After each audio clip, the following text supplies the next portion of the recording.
Okay. Ni hao, wo chao, Buchan Laoshi. So hello, thank you. My name is Natalie Buchan. And I'm a staff tutor, 1+2 staff tutor, and I work in Angus Council and of course with the wonderful Pantayside team. The aims of this presentation is just to talk about Mandarin in Angus and kind of the language and the cultural things that are happening, why that's happening, and also to share the pilot resources that we used in one of the schools.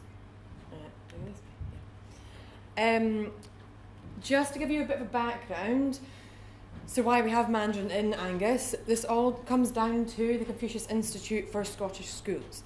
So this is an award-winning Confucius Institute sitting within CILT, and it has a partnership with the University of Strathclyde, the Scottish Government and Hanban.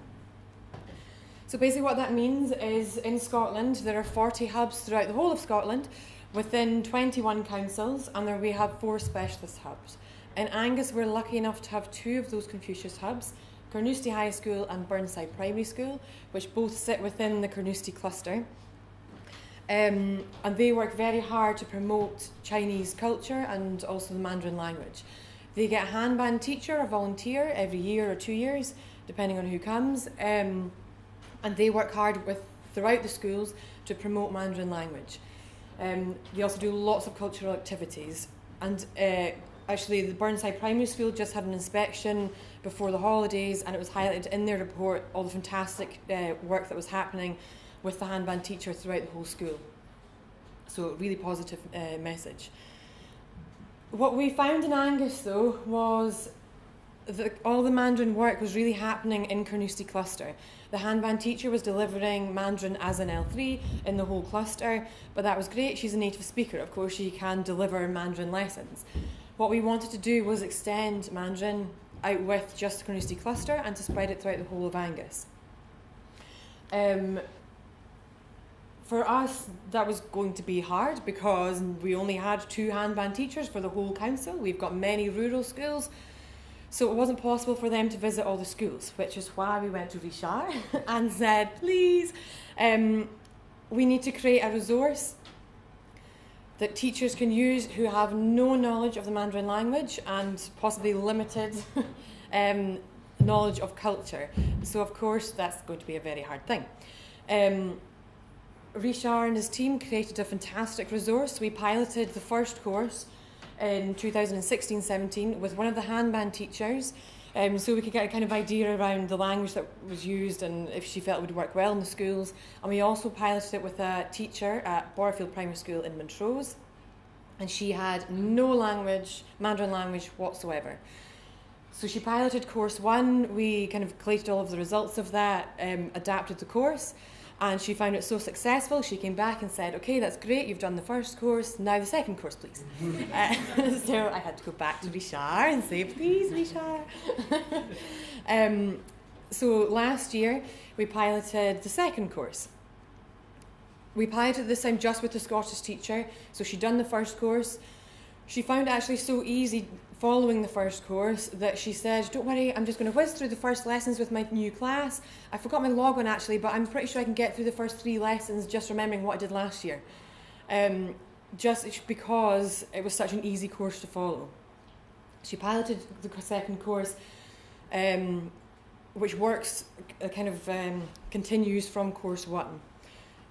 The actual course is 6 lessons, which can be a lesson a week, but depending on kind of teaching styles, it could be extended further. I'm not sure you could do it in less than 6 weeks, but it could definitely be extended further. It consists of native speakers. Christelle is on the video with lots. There's loads of animation, there's cultural quizzes, there's stories, lots of kind of active learning in them, lots of games and activities, so really exciting for the children. What I was most surprised at is when I went in, they were just absolutely beaming about Mandarin. They were so confident in what they were saying. The second course covers months, talking about birthdays, family members, what they like, what they don't like. And as soon as I walked in, the children just started talking to me in Mandarin. My dad is called, my mum is called, I'm from this place, I live here, I like doing this. And I thought, wow, just fantastic. The class teacher Again, she was learning at the same rate as the children, but the course was so easy to follow that she managed to do it.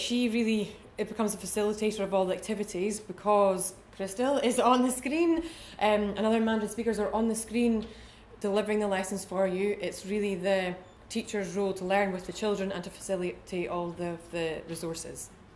I went into the classroom and I videoed the children, just wee snapshots of the activities they'd done and what they had been learning. So we've got a little video of them. I have to say they're quite a shy class. So they were P6-7 at Barfield Primary School, so they'd done course 1. This was them doing the PowerLanguage course 2. Yeah, they were quite shy, but yeah, nice little video. There you go.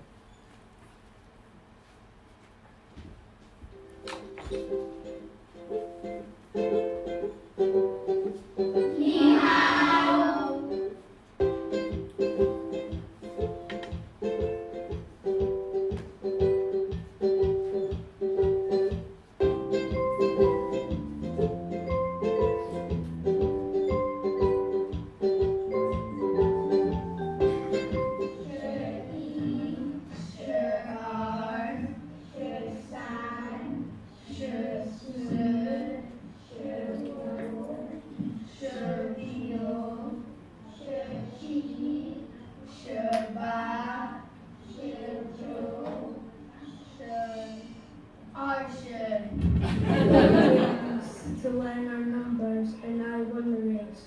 Ling E R Sansu Wolio Chi Ba Jo Shi. Learn to say the months of the year in Mandarin. It's easy learning the months of the year because you just use numbers. Yue, R Yue, San Yue, Su Yue, Wo Yue, Liu Yue, Chi Yue, Ba Yue, Jo Yue, Shi Yue, Shi Yue, Shi R Yue.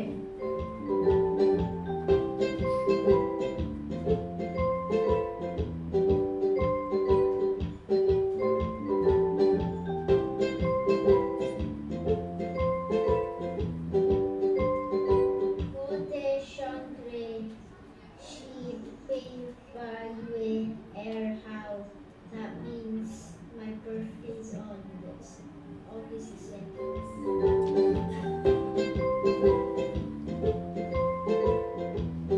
Wo de Baba Jiao Kevin. That means my dad's name is Kevin. Wo de JJ Jusai are both. That means my older sister was in our both. Wo de Mama Jiao Joy. That means my mom was called Joy.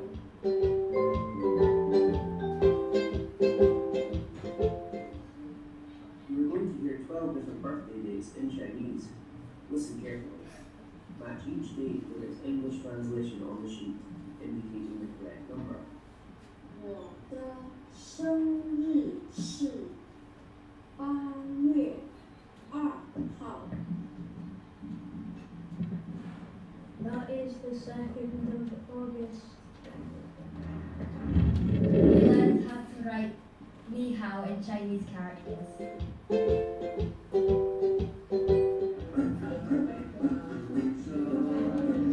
We're at the keys to singers.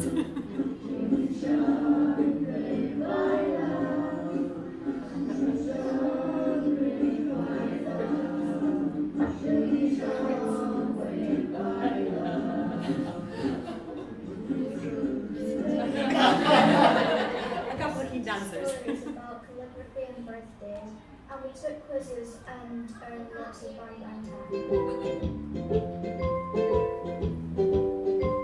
I've been using PowerLanguage school resources to teach Mandarin for 2 years now. The resources are super easy to use. It gives you all of your teaching notes and it's got lots of songs and games and quizzes to get kids really engaged. Thank you for listening to our Mandarin.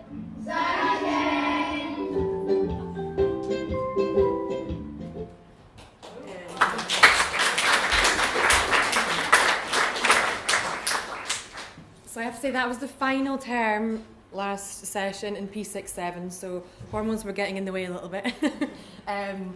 So we weren't the keenest singers, but they really, really enjoyed the whole programme. Let me just go. So for us, really in Angus, we're thinking about what now? Maybe Power Courses 3.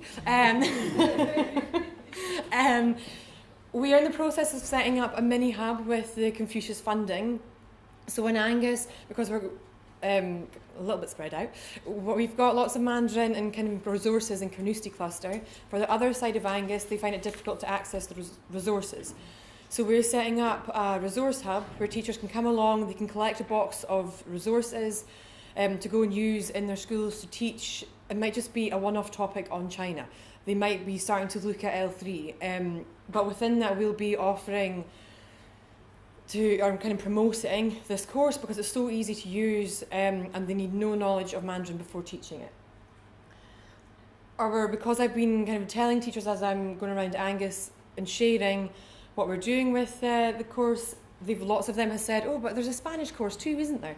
So we're piloting and using one of the Spanish courses, a similar course. We're going to use that in one of our schools to see how that goes because it was so easy to use for an L3 option.